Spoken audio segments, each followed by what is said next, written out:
Man, what a game. That was just all weekend. Those were just three really good baseball games, and a good team was going to lose one of them every time you went out there. I mean, played three tight ones. But, man, the story of the game is here. What he did and how he attacked, how he got deep in the game. We were just talking coming over. Not only was the stuff really good, but it was just really efficient today. The velo was good. The ability to mix was good. It was tons of strikes. And just set the tone for the day for us, and that's what he's capable of. That's who he is, and just really happy for him because he's worked his butt off to get here.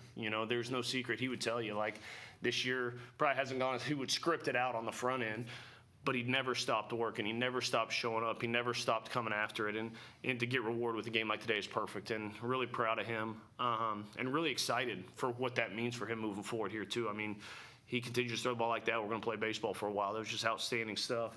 Obviously, Hammy, just another really good game, just really good swings. I mean, was an inch away from hitting a two-run pump there in the eighth to kind of give us some wiggle room, but just a great effort. I mean, no secret, AD's been battling some heat stuff since last week and wasn't really around practice a ton this week, just trying to get himself back and just didn't have stuff today. You could see it. It was just tired. It was just didn't have stuff, but it's why we're a team. We're bigger than one person. We don't have to have AD be perfect every time. And Tyler Fay came in and did a great job. Shaq there at the end, just unbelievable job, just coming in, doing what he does, attacking the zone and executing pitches. And just a really good team win overall. We left some meat on the bone, I thought, there in the seventh with the bases loaded. But, man, Christian Little's cutter ain't fun to hit anyway. He executed a pitch, and he got us out of that thing. But what a great job by our pitching staff just finding a way to hold them and holding a pretty dang dangerous offense to some low runs and giving us a chance to win a series this weekend when maybe our offense wasn't at our best. So we'll roll in. We got a big weekend next weekend. There's no secret. Those guys, I know mathematically their season ends on Saturday. But, man, nothing will make them happier than trying to ruin ours. So we got to have a good week of practice and roll out to the Plains next week ready to attack.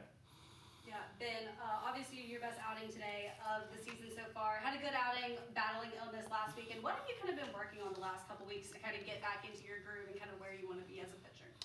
Yeah, I think for me a lot of it's just like tempo and being comfortable up there and obviously throwing strikes, attacking the zone, getting ahead. That's what I think I've done well the last 2 weeks, we got a really good defense. So they made some really good plays today. LeBron, Hodo, but I think for me it's really just about attacking the zone. When I attack the zone and get ahead, it's a lot different than when I don't. So I guess that's every pitcher, but that's what I've kind of been doing well to see more success. Yeah, and Coach, kind of going off of that, what have you seen maybe like in practice and warm-ups from Ben to kind of have these last two good outings that he's had, especially battling illness last week? Yeah, man, we talk about grit a lot, right? Passion and perseverance for long-term success. That's one thing these guys are probably sick and tired of hearing me talk about, but it's easy when things just go exactly the way you want, and that's what a lot of people think success looks like. That's not success. Success and sustained success is going through the muddy, dirty, crappy, hard stuff and coming out the other end because you just keep showing up and you just keep working.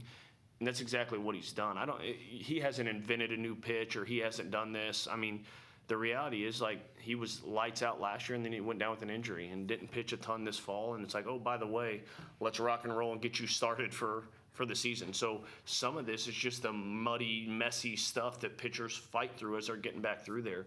But what comes out of the other end of that is pretty special, and I think that's what you saw tonight, and that's what you're going to see from him the rest of the way is a guy that has just fought and scratched and clawed and is harder and is tougher and is more prepared to go through the gauntlet of what lies ahead. So nothing crazy outside of just a kid that keeps coming, and that's what makes him who he is.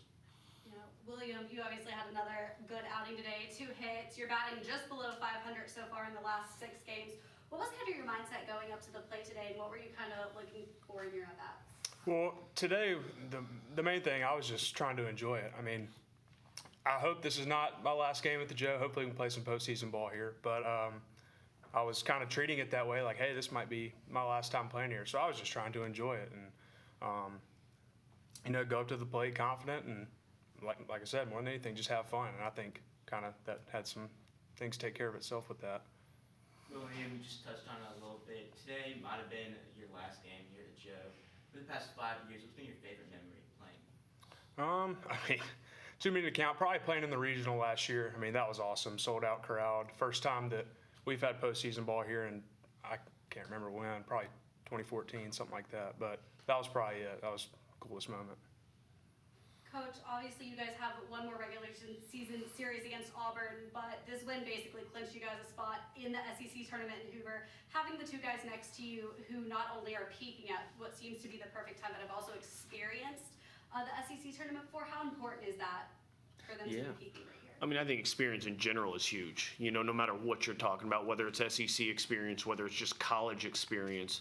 And the one thing this league does, and this is not a knock on other leagues at all.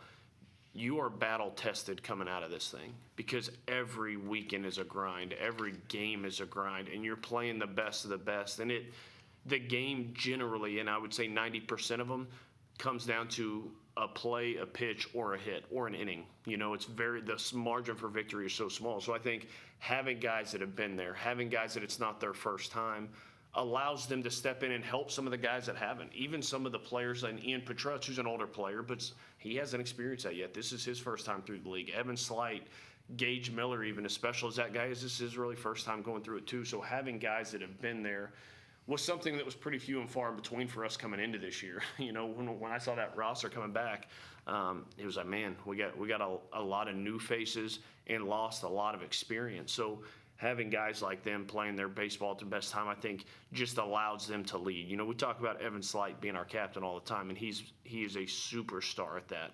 But we got a lot of leaders in this group, and it's a very player-led team. And, man, you've seen it. They've taken the keys of this program. They've been driving it for the last 6-8 weeks, and that's what we want. That's what every team I coach want, that I want them to be able to take it. And this is their team. They're just bringing us coaches along for the ride right now. Yeah, and Ben, William, obviously you guys have been through at least one season in Hoover. What is y'all's kind of advice to maybe some of the new guys who are going through it for the first time, and what do you guys kind of see to hopefully get a hosting bid in a long run at Hoover? It's a lot of fun. I mean, Alabama always has a good turnout with the crowd. I just think to not let the moment get too big, and you know, it is a bigger game, but you don't want to think that way. Just show up to the park. You know, it's just another day at the yard. You know, don't press too much. Just go out there and enjoy it. And you know, because that's a fun crowd. It's a fun environment. So to go out there and enjoy it, I think that's helpful. Yeah, that's what I would say. Just enjoy it. It makes you kind of feel like a kid playing travel ball again a little bit, but instead of like a random team from the town next to you, it's like the best players in the country. So it's really fun. And you know, like we get passes and we get to go watch everybody else play, and it's just a really good time. Like I would just tell everyone to enjoy it. It's so much fun. Yeah, and Ben, obviously we've talked about the crowd a lot in this room. Couple sellouts so far this year. How's the crowd kind of helped you in your outings at home so far this season? Yeah, I mean, for me, the crowd's never too much of a impact. Never has too much of an impact one way or the next. But I love seeing the turnout at the Joe, and you know they get the clap going on 2 strikes, and it's you get a little energy from it. But you know it's just been really fun. Like the difference from my freshman year till now, and I'm sure Hammy can attest to it. It's like the crowds are way better, and people are actually coming out to see us, and it's really fun. Yeah, Coach, it'll be your first Iron Bowl next weekend. What are you looking forward to most going down to the Plains? Yeah, I mean, it's 2 teams in state competing against each other. It goes a heck of a lot deeper. I mean, I know Butch really well. Carl Nunemaker, the recruiting coordinator, is a really close friend of mine. And we're both going to want to rip each other's faces off for 3 days next week. And that's what makes baseball awesome. I was talking to Jay about that on Friday before the game. That's the beauty of this sport is, man, we don't need to be Tommy Tough guys. We're going to go out there and we're going to shake hands, and we're going to go try to compete our tails off and smack the other one. Then we're going to shake hands at the end of it and move on from it. And, you know, I know how much those weekends mean to the people in this state. And very frankly, in recruiting. You know, you go out and take care of business there, you have that in recruiting a little bit. They go take care of business against you, they've got that in recruiting a little bit. So there's a lot of factors that boil into this. But I think just my message to our guys in general for the last, I don't know how many weeks, is exactly what Hammy said. Be present. Enjoy it. Like these things, man, like every one of these guys that are on our field that are wearing pullovers and aren't able to go compete would give anything to get back on the field and play. And these moments, I know so much in my head, it's on to the next one, on to the next one. but to steady yourself, just bring it back. And, you know, I've got a sign hanging in my son Wyatt's room, and it says, these are the good old days. And I think that's something that's so easy to lose sight of when you're playing this game is it's on to the next, and it's on to the postseason in Hoover, then it's on to the regional, and then it's on to this. Man, you'll look back on these days, and it's going to go like that. I'm sure his 5 years, he's snapped his fingers, and here we are, you know. And so we're going to go over there. We're going to prepare this week really hard. We're going to go out there and try to win on Thursday. We're going to send it out there. We're going to compete our tails off. We're going to try to win on Thursday. Then we'll reset and do it again the next day. But that's my hope for these guys is this is a good group of kids. They've worked really hard, and we just need to show up and be present and, like Hammy said, enjoy it and get to do it against your in-state rival. There ain't nothing better than that. Yeah, Coach, you guys obviously played your last midweek against Troy. And you've had a couple weeks without midweeks, especially with some of these like Thursday starts on the weekends. Have you noticed any type of maybe momentum change versus a longer break than a shorter break not playing those midweeks, or is kind of practice usually the same leading up to those seasons? Practice is similar, but I will say, like, when the offense is rolling, you're like, can we just keep playing games? You know, I think this group could really benefit from a little bit lighter week as we head into Thursday. You know, you guys have heard this from me. I will never create excuses for our kids, but this week was not a normal week of practice for them. We still had guys out. We had some guys not even taking BP or coming out and taking a round and having to go back in. So I'm looking forward to, hopefully now that we're a week out, of having just a good, clean week, you know. And the beauty is you don't have to wait long to get back on the field. Thursday will be here before we know it. We'll take a day tomorrow, get our bodies right, get everything underneath us, have a really good day of practice on Tuesday, and then we'll hit the road on Wednesday and head down to Auburn. So there's times I think that you want to keep rolling and keep rolling and keep rolling. I think this will be a much needed week for our kids and